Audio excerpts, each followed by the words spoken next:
يا صباح الفل، عاملين ايه؟ وحشتوني. شفتوا الفئ لما يصعد اطلع لكم 2 لايف ورا بعض. عاملين ايه؟ وحشتوني.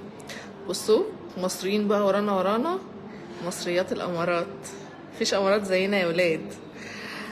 معانا مايكرو بليدنج. دي الحواجب اللي احنا عملناها.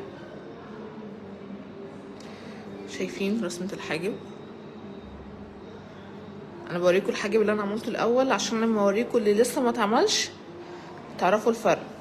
بصوا ده كده الحاجب اللي انا خلصته. اوكي اهو شايفينه، ده الحاجب اللي لسه. شايفين الفرق بين الحاجبين؟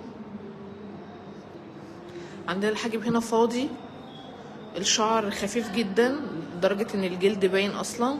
الديل، شعر في الديل خفيف برضو مش واضح، يعني تحسوا ان هو الشعر نفسه مقطم، فكانت بتعاني انها بترسم كل شوية.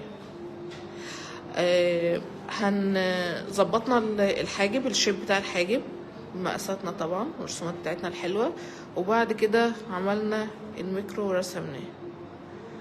شايفين؟ زينة صباح الفل، عاملة ايه؟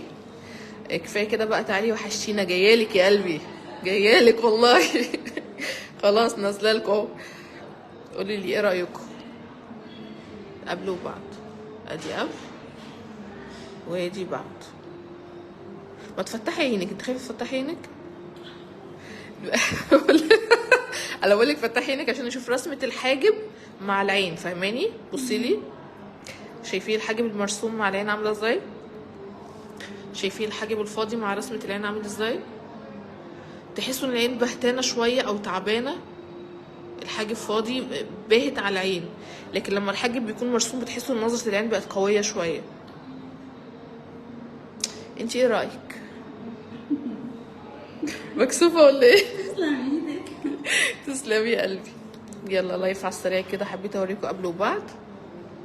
اهو اهو تمام. يلا نهاركم زي الفل.